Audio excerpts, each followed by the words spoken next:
Good morning, my lovelies, and welcome to our seed of encouragement. I got the word, and that word is I'm checking up in you. So I'm asking you, how are you doing? How are you?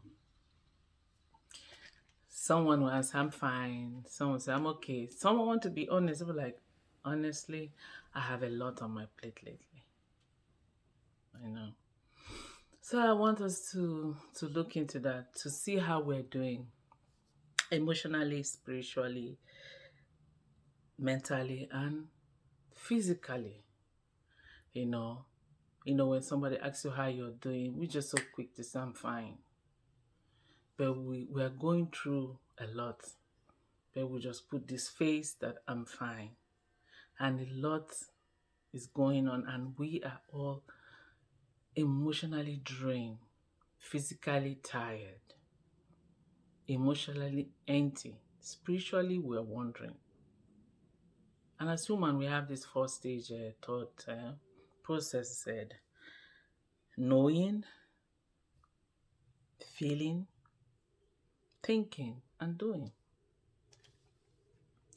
Based on that, I'm going to talk about how you feel inside.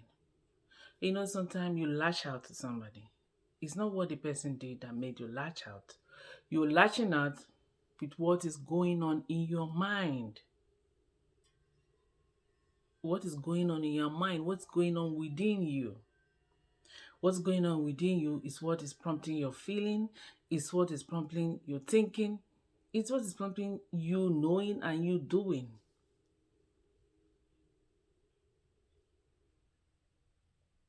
So you see, people are angry and they're not even angry at you.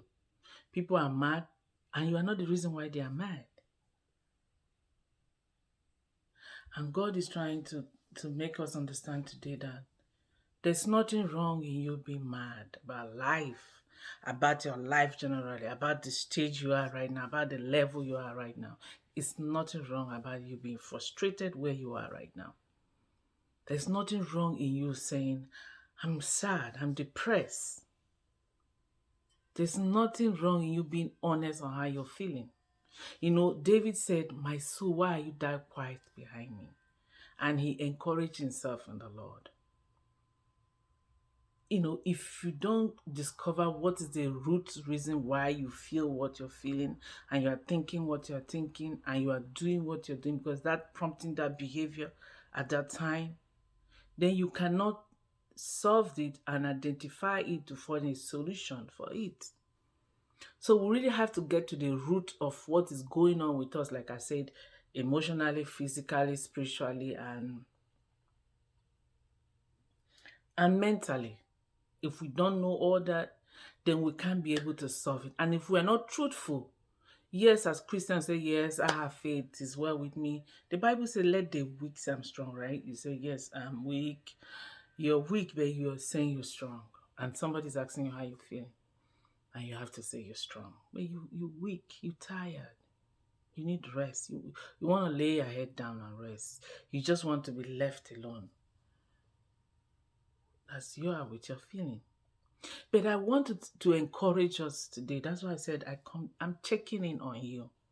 We've been in our laudable, we've been in our death situation, and we discovered there's a God of even now. And in laudable, we discovered there's a God that's giving us blessings, right? We are now asking ourselves, okay, in my detour, there's a God that is making way. But the way I'm feeling, and I cannot express it to somebody, the way I feel, you don't want to hurt the feeling of the person you are, maybe you have a spouse, you don't want to hurt their feeling, what you are even feeling towards them. So you just have to put a brave face. But in you drain, you hurting. And I want to tell us that we have a high priest, Hebrew. The word of God we're going to look into is Hebrew 4:15 and 16. He said that God has given us a high priest that knows our feeling. The Bible recorded it and say that knows our feeling. You see, so God is concerned about your feeling. That's why I said there's nothing embarrassing how you're feeling. There's nothing wrong in you saying how you're feeling. Today I asked my young son, what are you mad at? And he said nothing. I say, you mad at me? Because I just yell at him at a provision shop. He say, yeah. I say, yeah, I'm sorry. There's something going on with my head. There's something with me right now. That's why I'm yelling and lashing out. That it's not you. And that is applicable to all of us going on. You lash at your coworker, you lash at your husband, you lash at your friend because you have a lot going on. Oh, we all have a lot in our plate right now. I don't know about you. I know there's somebody that has a lot on their plate. I do. I took exam this on the 16th. I didn't meet the cut of my.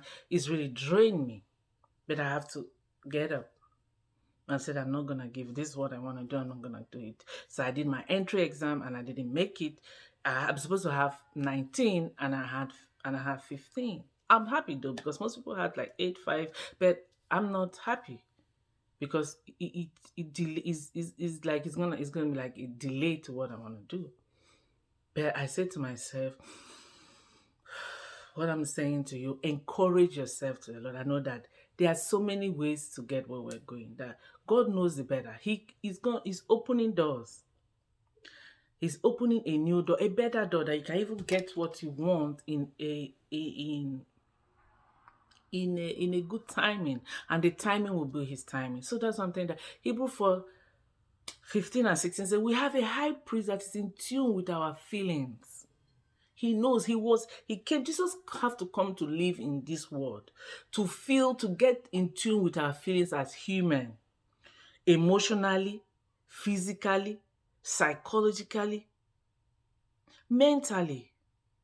He coming to know our knowings, what we feel and what we think and what we're doing.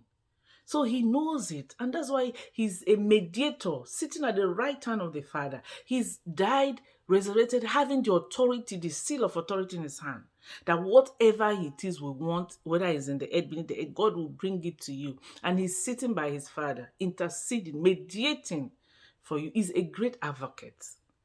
He knows that secret tears you cried, nobody knows. He knows that prompting in your heart that nobody's knows. He knows that desire of yours that nobody. He knows that stuff you want so much. He knows it. He knows it even when you're saying I'm weak. And you're weak inside, but you're declaring you're strong. That's why I said, let the weak say I'm strong. And let the poor say I'm rich. He knows that time that you can't measure up what you and your kids will feed on, or what you do. How do you tackle your rent? How do you do this? How do you do this? You are short financially. He knows that disease that is perishing you inside. He knows that sickness that you can't even tell your spouse. You're so scared to tell him this what you're discovering. And you're telling your doctor, pause on it, don't tell him yet. You're scared about the future of the children. You watch the children going this way, going that way, turning out to be adults, and you imagine better for them, but they are doing their own things. And today I want to come and tell you that don't worry. Drop all those worry, because you know where the problem is. The problem is that there's a certain level that you think you should be. Right now, you're thinking, oh, where I am, it's not where I'm supposed to be. This is where I'm supposed to be. That alone beats on you physically, psychologically, emotionally. It's draining you. You are looking at the storm of life. I want to take you again to Luke 20, Acts 24, 27, 22. Paul has been in that boat. They say the storm came mightily, greatly. He has beaten. In fact, they didn't think they would survive. They're already waiting to die. Depressed. Downcasted. And the angel ministered to Paul in the hour of the night and said, the ship is going to damage, everything is going to everything is spoiling, but none of anybody with you in that boat is not going to lose their life. He said, even now,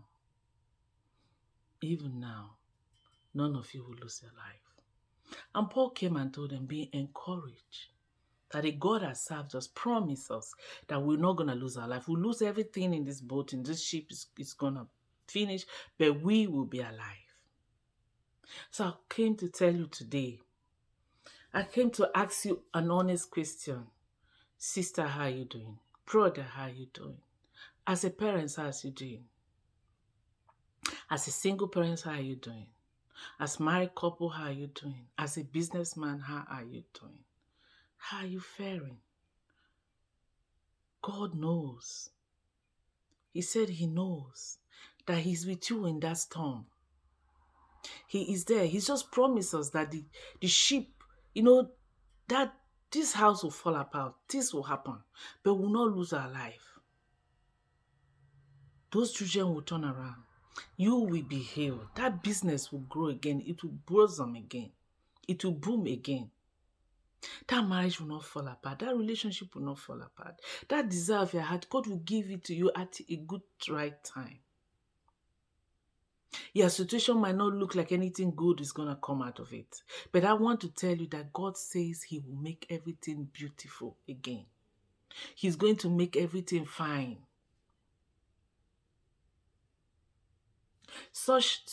God is only saying that we should stop looking for answers where there is no answers. Because what we do is that we forget to take our problem to God. Some of us go to Google, we Google search it. Or how do you do? Parents that have teenagers, how do you do? I do it too. What do you say? What do you say today? What do you say? How do you begin to communicate to them so they will understand? We go to Google. This business, what do I do? You go to Google. This, what you do? You start searching, going to human, asking things that don't have answers, asking things that cannot sustain you. Even when they give you an answer, is for a short a little while. And then you are back flat on the floor. Is that what you want for your life? I don't think that's what you want. I want to feel better all the time. I want to be in my feelings and still know that God is going to take care of me. I want to be in my feelings. I know that I'm asking from the source himself. The source that never run dry, to be the one to bless me. Because he said he's in touch with my feeling. Are you not comforted? Are you not encouraged that the one you serve is in tune, is in touch with your feelings? He knows your broken points. He knows the pieces of your mind. That's why the Bible says, guard your mind with everything you can, because out of it flows the issue of life. Because the thought brings the feeling bring the knowing, and bring the doing. They look at somebody and say he has a bad character. Whereas what is prompting the person behaving the way he's behaving is all the hurts they've been through. It's the way, the thought they have. But I want you to bring all of them and put it at the feet of God today. Today, hear me and hear me good. Bring all of them, drop it at his feet. He said he is in touch with our feelings. He's in touch with our feeling. Young man is in touch with your feeling. Young lady is in touch with your feeling. And he said, he is come to me boldly in your time of need, and I will give you grace and help. That's what he said in verse 16. Hebrews 4:15-16, he said, come boldly into my throne of grace. God is inviting us to come boldly. So I'm telling you today, come boldly into his throne of grace so you can receive peace, grace, quietness. And so when I ask you next week, how are you doing? You will honestly tell me you feel better. I hope you're encouraged. And as you go around today, go around this week, don't remove your mind from knowing that God knows, is in touch with your feeling, that God knows you. He formed you. He created you. He breathed on you. So he takes care of you. He said, the thought I have for you are that of good, to give you an expected end. He loves you so much. And that's why he said to tell us today that I know you're burdened. I know so many things is happening. I know things doesn't look right. I know you are in this storm, but I'm with you. Rest on, baby. Rest on, little one. Rest on, I'll take care of you. Rest on, my loveliest. I cannot forsake you. I will never forsake you. God sworn, and I told you people that's our watchword in Joshua 8. He said, I will never leave you, not forsake you. Be encouraged. Be encouraged. He is with you everywhere you are. May God bless us. May God keep us. May God help us because we have a lot. And may He continue to give us the grace to sustain us, the grace to have good feelings, to know that even in this storm, He is with me and I must come out blessed. I must come out happy. I must come out receiving my expectation from Him because He is the rewarder of those that diligently serve Him. Okay? Love you all. Take care. Have a wonderful week. Subscribe to my YouTube channel. Subscribe so when I update something, you always get it. And then share them. Like them, share them around. Let us all be encouraged. That's what we are, encouraging one another.